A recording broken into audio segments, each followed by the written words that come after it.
Salut les amis. L'autre jour,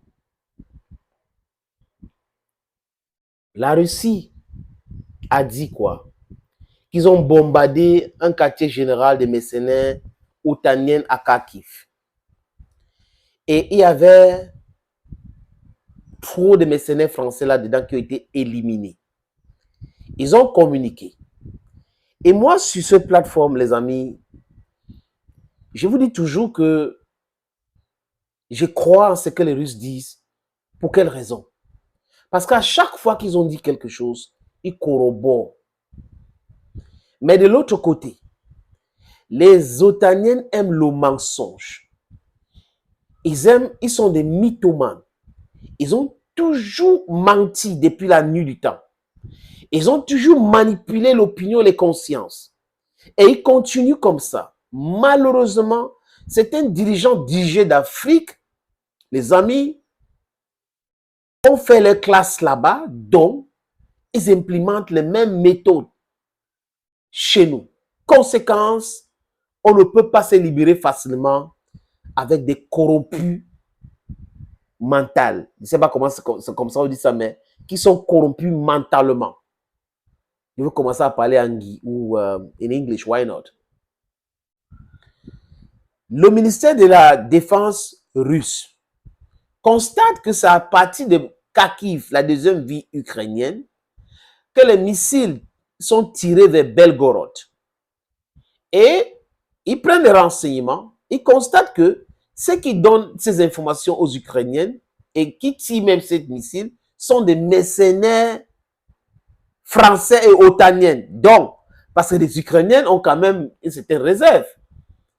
Et on décide d'envoyer un missile intelligent pour les détruire. Et la Russie annonce. Le Quai d'Orsay dément l'information.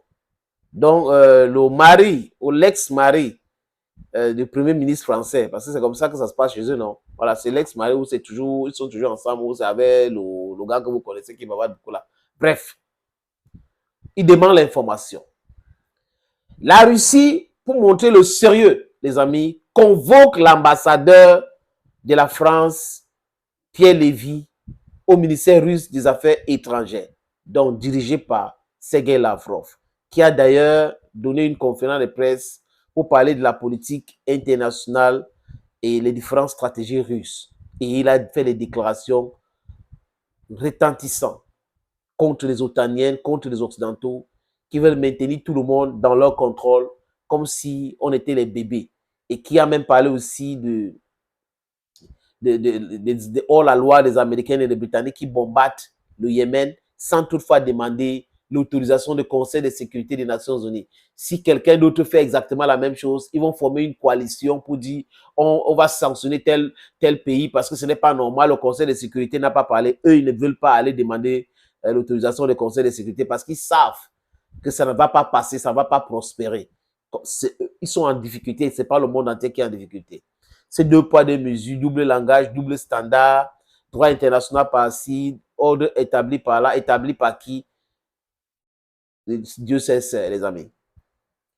Le monsieur Pierre Lévy, l'ambassadeur convoqué de façon musclée pour montrer que la Russie, ce n'est pas... Il ne faut pas rigoler. Vous avez vu comment on avait chassé Itet au Niger parce qu'il a pensé que le Niger, c'est un petit pays. On ne peut pas me convoquer, moi, ambassadeur de la France. La France ne représente rien, les amis. S'il n'y a pas le pillage en Afrique, la France ne représente rien. La France ne pèse pas. S'il n'y a pas l'Afrique francophone, s'il n'y a pas la double imposition, s'il n'y a pas la non-double imposition, s'il n'y a pas toutes ces choses-là, la France ne pèse rien. En Europe, c'est l'Allemagne, l'Italie. L'industrie en France, c'est quoi? Donc, c'est le franc CFA que la France utilise pour devenir riche.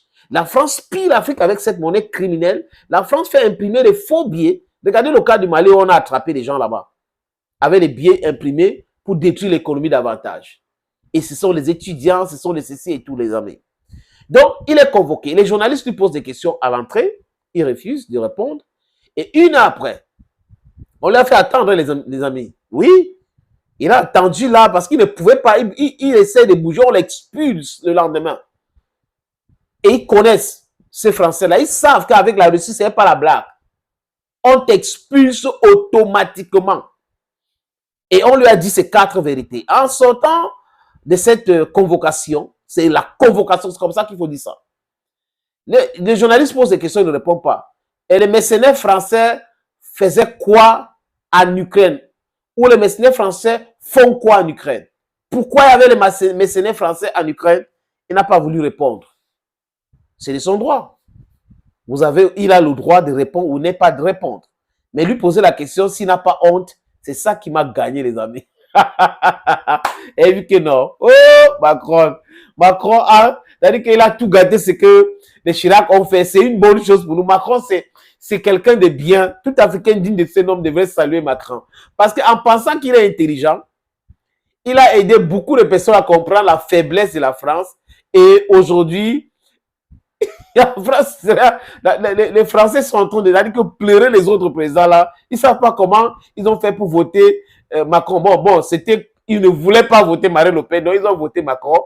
Mais pour eux aujourd'hui, c'est un choix vraiment à défaut et ça est en train de les jouer un sale tour. Et c'est bien pour le peuple du monde, surtout le peuple de l'Afrique et le Sud global. Les amis, je vous suggère de regarder cette petite vidéo de l'ambassadeur français convoqué au ministère russe des Affaires étrangères. Regardez là, un peu le sortir. On lui pose la question. Il va quand même avec du sens. Qu'est-ce qu'on les met en faire en Ukraine? Avez-vous pas honte? Ça, c'est ça qui me gagne dans ça. Avez-vous pas honte? Il entre dans sa voiture. Et après avoir répondu à la convocation au ministère des Affaires étrangères, son chauffeur entre aussi dans la voiture et quitte donc le ministère russe des Affaires étrangères. C'est ça, les amis.